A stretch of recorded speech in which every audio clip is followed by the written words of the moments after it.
Hello tout le monde, c'est Vapi, aujourd'hui on se retrouve pour ma première vidéo littéraire on va dire. Alors ça faisait pas mal de temps que je voulais en faire, c'est vrai que j'ai du mal à me sentir légitime, je sais pas trop si c'est compréhensible ou quoi, mais moi ça fait pas énormément de temps que je lis non plus, enfin lis vraiment de manière régulière.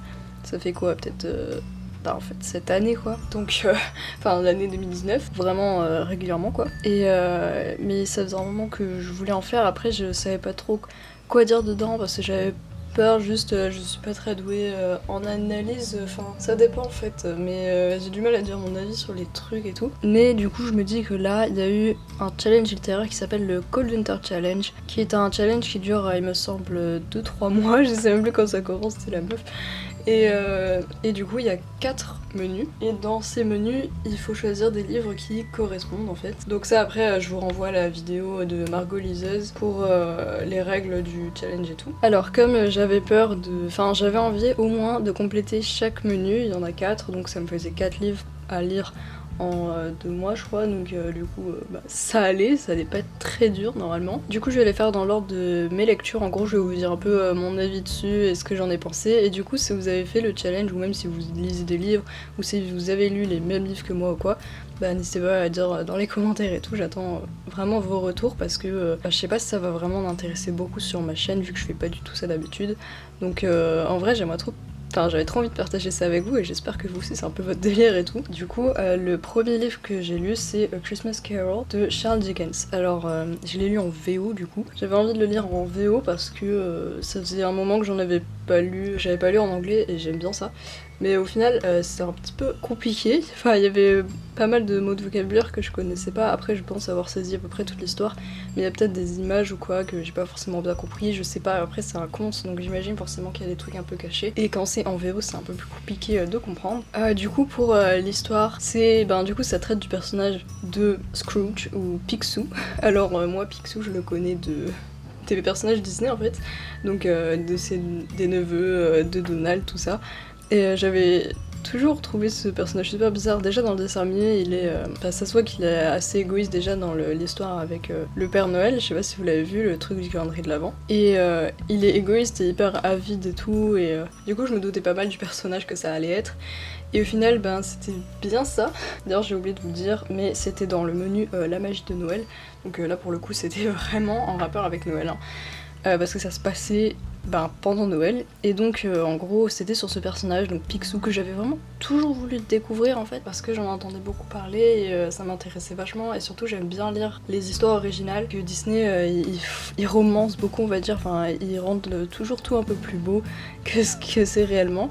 Au final, pas tant que ça pour Picsou, je trouve que c'est assez fidèle parce que le livre il est pas aussi gore que par exemple lire le conte original de la petite sirène par rapport au Disney, là où il y a une énorme différence.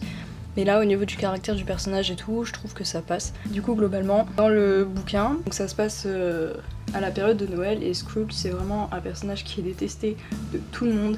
C'est un personnage qui est vraiment pas mal horrible. En fait, il a vraiment tous les défauts du monde, on a envie de le baffer. Et un jour, il y a le fantôme de son ancien compagnon qui vient le voir, et il lui explique l'horreur de sa vie actuelle, il est mort mais il est obligé de errer sur Terre. En fait, il erre mais il sait pas où, et il est obligé pendant une durée assez indéterminée en fait. Et du coup, il vient le mettre en garde pour lui dire que s'il change pas de comportement et tout, en gros, ce sera la même chose pour lui quand il sera mort, donc c'est vraiment pas la meilleure solution. Et du coup, il lui explique le compromis qu'il a passé avec 3 fantômes qui vont venir lui rendre visite pour lui montrer une autre vision de la vie et essayer de le faire changer d'avis. Et voilà. Je vais pas tout vous raconter non plus. Oui, d'ailleurs, dans cette vidéo, je vais pas spoiler. Et si, il y a 2 fois où je vais spoiler normalement, mais je préviens quoi. Donc voilà, vous aurez les timecodes normalement. Donc voilà, franchement, j'ai beaucoup aimé. En fait, c'est hyper. C'est une petite lecture tranquille, c'est cool à la période de Noël. Parce que Disney, il montrait pas forcément une histoire plus soft. C'était franchement assez fidèle, je trouve. Et même, c'est voilà, une petite lecture sympa. Surtout que c'est un peu plus d'une centaine de pages, donc c'est pas énorme. Ensuite, j'ai lu Esprit d'hiver de Laura Cassisch, que je sais pas si je prononce bien, qui était dans Marcher dans la neige. Donc il me semble que Marcher dans la neige, c'était en gros, on devait prendre un livre qui se passait au moins en hiver, quoi. Qui avait un rapport avec l'hiver, pas forcément Noël. Hein. J'avais vu pas mal d'avis un peu négatifs sur ce livre. Il était pas hyper mal noté, mais il y avait beaucoup de gens qui aimaient pas trop ce bouquin en fait. Donc du coup, pour résumer, on a le personnage principal de Holly et son mari. C'est deux Américains qui ont adopté une petite fille en Russie il y a 13 ans. Aujourd'hui, elle a 15 ans et c'est... en fait, on retrouve la famille le jour de Noël, donc j'aurais pu aussi le mettre dans la magie de Noël, mais bon, c'était pas trop de la magie, franchement. Ses parents, du coup, ce jour-là, ils ont oublié de se réveiller, en fait, ils sont pas réveillés tout simplement. Et Tatiana, leur fille, elle leur en veut à cause de ça. Et donc du coup, son père, il va chercher ses parents à l'aéroport et et Holly, elle reste à la maison pour faire le repas avec Tatiana du coup. Mais malheureusement, il y a un blizzard à l'extérieur qui fait que tous les invités n'ont pas pu venir et même son mari, il a pas pu revenir avec ses parents et tout, donc en gros, ils étaient bloqués. Donc voilà, je vous en dis pas plus, mais moi personnellement, j'ai pas mal aimé, mais après, il y a beaucoup de choses qui m'ont un peu dérangée. Enfin, déjà, dans les trucs que j'ai aimé, c'est que déjà on a vraiment l'impression d'être dans la tête de Holly. En fait, il y a beaucoup de répétitions, on est clairement en point de vue interne. Il y a plein de répétitions de phrases. La phrase surtout, quelque chose nous a suivis depuis la Russie jusque chez nous, donc ça c'est vachement répété et au début on comprend que dalle. Et il y a pas mal de choses qui reviennent et tout, on se sent vraiment enfermé dans sa tête en fait. Donc ce livre c'est limite un double huis clos en fait, parce que déjà elle est enfermée dans sa maison, elle peut pas sortir à cause du blizzard. Et en plus nous on se sent enfermé dans sa tête. Donc c'est vraiment très très interne. Ce qui m'intéressait aussi c'était le thème de l'adoption, parce que je sais que souvent les enfants adoptés, parfois ils peuvent mal le vivre, essayer de retrouver leurs origines, etc. C'est un sujet un peu compliqué, du coup je voulais voir, je voulais essayer d'en apprendre un peu plus, au final pas tellement, un petit peu mais bon. On voit plein de rétrospections des parents qui vont en Russie, qui rencontrent leur future fille pour la première fois, etc. Elle dépeint aussi les orphelinats et tout, c'est assez horrible comme description. Je vais passer au moment spoiler, parce que je peux pas en dire plus sans spoiler malheureusement. Donc si vous vous en fichez d'être spoilé, vous pouvez rester. Vraiment, je voulais parler de la fin parce que je suis pas sûre de l'avoir comprise en fait. C'est vraiment un truc hyper dérangeant parce que, en fait, je sais pas si c'est un bouquin réaliste ou pas. Enfin, clairement, c'est pas réaliste. Ça a l'air vachement paranormal comme truc. Et c'est pour ça que je comprends pas trop en fait. J'avoue que c'est un peu flou dans ma tête. C'est ça qui m'a dérangée, c'est que vraiment la fin, j'ai pas avoir compris. En gros, je vais vous résumer le truc. Déjà, juste, j'aime trop le personnage de Holly parce que, je la trouve assez attachante.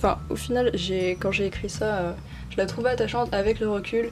Je la trouve un petit peu chiante, mais en même temps, faut la comprendre parce que franchement, sa fille, elle est trop chiante. Genre, Tatiana avait un vraiment crise d'ado hyper lourde. Ça m'a trop saoulée, mais en même temps, c'était inévitable. Et donc, pour revenir à la fin, vraiment, je trouve qu'elle n'explique rien parce que pendant tout le récit, il s'est passé des trucs super chelous. Genre, à un moment, il y a le téléphone de Holly qui brûle les mains de Tatiana. On sait pas pourquoi, ça lui brûle les mains comme ça. Il y a des verres qui se brisent tout seul. À un moment, il y a le fond d'écran de son téléphone qui s'est zoomé sur ses yeux, genre tout seul. Voilà, ça fait vraiment paranormal comme ça et je comprends pas exactement ce que c'est. Je sais pas si c'est une image que j'ai pas compris, mais du coup, si vous l'avez lu, j'aimerais bien une explication. Et ce qu'on apprend à la fin, en fait, c'est que Tatiana, elle avait une sœur en Russie. Elles étaient toutes les deux à l'orphelinat, sauf que sa sœur, à Tatiana, elle est tombée du berceau. Du coup, elle s'est vraiment amochée, on va dire. Et du coup, ils ont échangé les bébés, ils ont pris Tatiana au lieu de sa sœur. Et c'est ça, en fait, à la fin, on apprend que, ce que j'ai compris, c'est qu'il y avait Tatiana dans sa chambre, mais qu'elle alternait avec sa sœur, donc Sally, qui était aussi là. Et en gros, c'est elle, cette chose qui est revenue de Russie avec eux. Voilà. Je pense que si vous l'avez pas lu, vous comprenez rien. Mais franchement, s'il y a des gens qui l'ont lu, j'aimerais trop une explication, parce que je pense que c'est une image et que c'est une métaphore de quelque chose, mais je sais pas trop quoi en fait. Après, ça traite aussi, je pense un peu du destin, parce que Holly, elle pouvait pas avoir d'enfant parce qu'elle avait eu un cancer qu'elle avait hérité de sa mère, qui avait déjà tué ses sœurs et tout. Elle a essayé d'éviter ça, et donc elle a adopté une fille. Elle voulait pas que son enfant soit aussi fragile que elle, que sa famille. Et mais en fait, à la fin, on apprend que Tatiana, elle souffrait d'une maladie cardiaque qui s'est manifestée ce jour de Noël, donc après elle est décédée, voilà. Donc voilà, au final, c'est vraiment le destin, quoi. La résolution, elle m'a vraiment laissée sur ma faim parce que je suis pas sûre d'avoir compris, c'est pour ça que je suis assez mitigée. Même si j'ai beaucoup aimé l'atmosphère, j'ai vu que c'était pas son meilleur, donc j'en lirai peut-être d'autres de cette autrice, mais pour l'instant j'ai pas trop envie. J'aimais bien l'atmosphère, mais après si c'est un peu comme ça, chaque fois les résolutions sont bizarres, bof. donc voilà, on verra. Par contre, pour le prochain menu, donc flocon magique, j'ai choisi Les Fiancés de l'hiver. Je pense que vous connaissez tous cette saga, genre littéralement j'en entends parler tout le temps, surtout que le dernier tome est sorti il y a pas longtemps. Et flocon magique, je crois que c'était des trucs un peu science-fiction, fantastique et tout. C'est pour ça que j'ai choisi ça. Ça faisait très longtemps que j'étais pas entrée dans... Enfin, que j'avais pas découvert un nouvel univers comme Eragon. Je dis Eragon parce que c'est la dernière série que j'ai lue et c'était au collège. J'étais en 5e ou en 4e, donc ça fait très longtemps. Parce que je lis surtout des classiques et comme je vous ai dit, je lisais pas vraiment régulièrement, juste j'avais découvert Eragon et vraiment c'était un truc qui, vraiment c'est ma saga préférée. Et du coup voilà, ça faisait super longtemps et comme je lis beaucoup de classiques, c'est vrai que je lis pas beaucoup de fantastique même si j'adore ça, mais souvent j'ai peur que ce soit trop gamin, enfin young adulte, tout ça,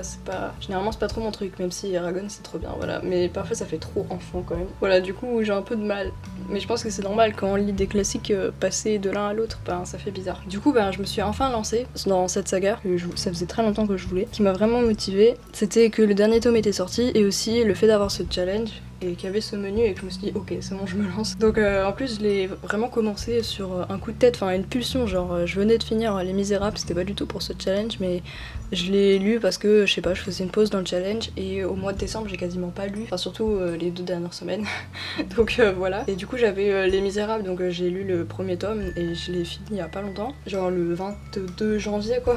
Et à ce moment là je me suis dit ok c'est vrai qu'il y a le challenge, le Cold Hunter Challenge, et il me reste encore 2 livres à lire. Et donc dans ma tête, j'allais pas réussir à terminer. Donc j'étais un peu déçue, mais bon, tant pis. Et au final, je sais pas, j'ai eu une pulsion le soir même. Genre, j'ai pris Les Fiancés de l'hiver, j'ai lu un chapitre et je me suis dit, ok, ça va être trop bien.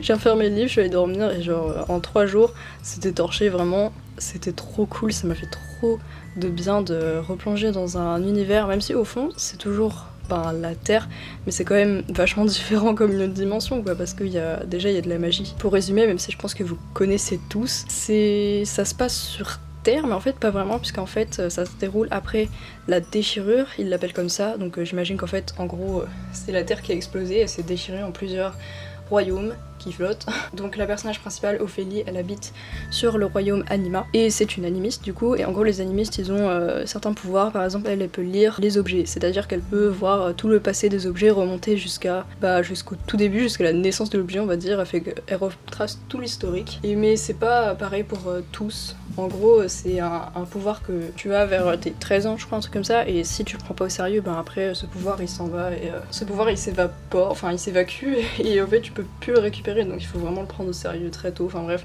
je m'enfonce, mais voilà. Et donc Ophélie, elle travaille dans un musée, ça lui va très bien, sauf que elle est promise à un homme d'un autre royaume, et ça fait déjà 2 fois qu'elle a refusé de se marier avec des cousins à elle, et du coup là, elle ose pas se mettre en travers du chemin de sa mère, quoi, et du coup voilà, elle l'écoute et elle va l'épouser. Et du coup c'est à partir de là que ça part en couille. Parce que voilà, je vais pas vous spoiler, mais vraiment je vous conseille trop cette saga parce que en fait juste Ophélie elle est trop cool, j'aime trop son personnage parce que souvent j'ai du mal avec les personnages féminins, je les trouve trop chiantes, elles prennent des décisions débiles, en fait ouais je sais pas, souvent j'ai du mal avec les personnages féminins parce que je trouve qu'elles sont connes, mais elle est trop cool je trouve. Déjà elle est complètement asociale, après elle refuse complètement les relations amoureuses, en fait elle est complètement fermée à ça limite c'est un peu dommage du coup pour elle, mais en même temps elle refuse le mariage forcé, genre en fait elle a du caractère et ça c'est cool. J'aime bien en fait les décisions qu'elle prend. En même temps elle est pas fermée à tout, genre elle est quand même sensible et tout, mais c'est quand c'est juste ou quoi, enfin bref, elle est pas vraiment naïve, parfois elle se laisse prendre un peu par les sentiments, mais après quand elle découvre que c'est faux, vraiment, enfin je sais pas comment expliquer, mais c'est par exemple aussi, elle aime bien un peu braver les interdits, mais c'est pas par instinct de rebelle chiante comme ça, c'est juste qu'elle aime pas qu'on lui cache les choses et du coup elle va les découvrir par elle-même. Donc par exemple il y a une fois elle est enfermée dans le manoir et elle s'échappe du manoir pour aller voir un peu le monde extérieur quoi, pour visiter le royaume qu'elle sait est dangereux, mais elle sait pas pourquoi il est dangereux parce qu'on lui explique rien, donc du coup elle sort pour aller regarder un peu et donc voilà, elle tombe sur des gens un peu elle comprend à ce moment là pourquoi c'est dangereux de sortir et puis voilà, après elle se calme et tout, donc voilà, enfin en gros elle prend sur elle en fait. Voilà, du coup j'étais trop contente de voir un personnage féminin comme ça, et même je trouve que Christelle Dabos ou Dabo, je sais pas comment ça se prononce en fait, si c'est Dabos ou Dabo, mais elle construit trop bien ses personnages, je trouve, ils sont vraiment recherchés. Enfin, je trouve parfois on se laisse vachement prendre par les sentiments, mais en fait on est super naïf, mais... enfin surtout moi, souvent je suis assez naïf quand je lis. Voilà, enfin bref, j'ai déjà commandé le tome 2, j'ai trop hâte de le lire parce que ça me fait trop envie, je vais torcher tous les tomes, je sais, mais bon... Voilà, je vous le conseille à tous en tout cas. Et enfin, le dernier livre que j'ai lu, c'est dans Stalactite ensanglantée, donc le menu sur les romans policiers. Et donc j'ai choisi Alex de Pierre Lemaitre parce qu'il était chez moi là. Et du coup, comme j'avais vu des bonnes critiques et tout, je me suis dit ben je vais le tenter, surtout que j'avais jamais rien lu de cet auteur, donc voilà, il y a un début à tout. Lui, je l'ai torché en 2 jours. Il était un peu moins long, mais c'était trop bien. En fait, il y a trop de suspense pour s'arrêter, donc voilà. Moi, généralement, quand je suis dedans, après, je stoppe tout et je fais que ça pendant vraiment jusqu'à l'avoir terminé. Donc, je l'ai fini une semaine avant la fin du challenge, mais clairement, j'aurais pas le temps de chercher d'autres livres, de les commander et tout, et de les lire avant la fin du challenge. Donc, je le stoppe là. On est le 26 janvier. Au moins, j'en aurai lu 4, je suis contente. Du coup, pour résumer brièvement, c'est hyper difficile sans spoiler en fait, parce qu'on rentre vite dans l'histoire. Mais en gros, on nous présente une fille qui s'appelle Alex. Elle est super jolie, mais pendant longtemps elle a eu un physique assez ingrat, du coup bah voilà, en fait un jour il y a un homme qui l'enlève et qui la séquestre, et voilà. En fait c'est difficile de pas spoiler, mais en gros on sait rien au début en fait. Au début d'ailleurs j'étais pas trop intriguée en fait, je me suis dit ouais c'est un enlèvement, ok bon. Après je me suis dit quand même ce bouquin il a vachement, enfin si il est autant apprécié c'est que c'est pas juste un gars qui l'a enlevé parce qu'il est taré. Donc voilà, c'est pour ça que j'ai continué. Sinon au début j'étais pas trop intriguée, mais heureusement que j'ai continué parce que franchement c'est n'importe quoi. En fait tout ce que j'ai lu dans l'histoire je m'y attendais pas, donc à chaque fois il me surprenait tout le temps et c'était ouf. Déjà bah comme je disais tout à l'heure, je suis hyper naïve quand je lis un livre, genre je me dis ok si le narrateur le dit c'est que c'est vrai. Et donc voilà, du coup je me laisse vachement prendre au jeu, et du coup bah je suis tout le temps surprise dès qu'il se passe un truc, et parce que ça marche pas comme ça quoi. On peut pas nous dire toute la vérité, et en fait il est vachement manipulateur, Pierre Lemaitre, parce que vraiment, il nous... En fait, en gros, il nous cache plein de choses aussi. Donc au début, il nous parle d'Alex, en mode c'est la petite fille innocente et tout, et puis franchement, ça part en couille, clairement. Aussi, en plus, tout le récit, il est au présent. Donc j'ai mis du temps à m'en apercevoir en fait, parce que ça me paraissait tellement naturel, mais vraiment tout le bouquin il fait 400 pages et il est tout au présent, donc vraiment on suit l'enquête du début à la fin, et c'est trop cool parce qu'on a vraiment pas envie de s'arrêter. Et en plus les points de vue s'alternent, c'est-à-dire quand on change de chapitre on passe à un autre personnage. En fait ça alterne entre Camille, donc le flic de la brigade criminelle, et Alex justement, donc du coup en fait ça donne encore plus de suspense, parce que quand on est sur un chapitre avec Camille et qui fait son enquête et tout, bah, on a vraiment envie de savoir qu'est-ce que Alex est en train de faire et tout. On se pose tout le temps des questions. Du coup je peux pas continuer sans spoiler, vraiment ça va être trop compliqué, du coup moment spoil. J'étais vraiment hyper choquée.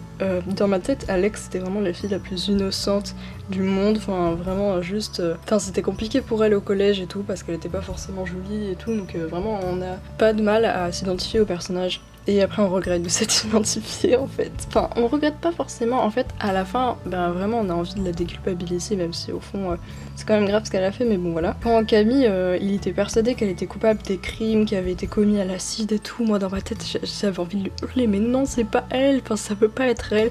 Et en fait si, c'était totalement elle, et vraiment c'est parce que l'auteur il nous donnait enfin le point de vue qu'on avait d'Alex il était complètement faussé. Et c'est juste après qu'il nous a dit, enfin que elle le dit elle-même en fait, qu'est-ce qu'elle en a fait de son ancien mec, enfin bref. Et c'était pas son mec, mais voilà, vous voyez ce que je veux dire quoi. Et du coup le point de vue interne, il était incomplet, enfin je sais pas comment dire, mais vraiment on se fait tout le temps manipuler. Du coup j'étais trop choquée quand elle le dit officiellement que ben, elle l'a buté Pascal, donc j'étais vraiment trop choquée, je m'y attendais pas, vraiment je voulais la défendre alors que j'avais aucune preuve, mais... Et après du coup je me suis beaucoup posé de questions, enfin quand je voyais qu'elle butait des gens à la chaîne et tout, j'étais en mode mais... En fait limite ça faisait de la peine pour ces gens, genre par exemple Bobby le camionneur là, quand elle l'a buté j'étais en mode mais le gars il veut juste rejoindre sa femme et tout, genre on avait aucune info sur le perso à part qu'il...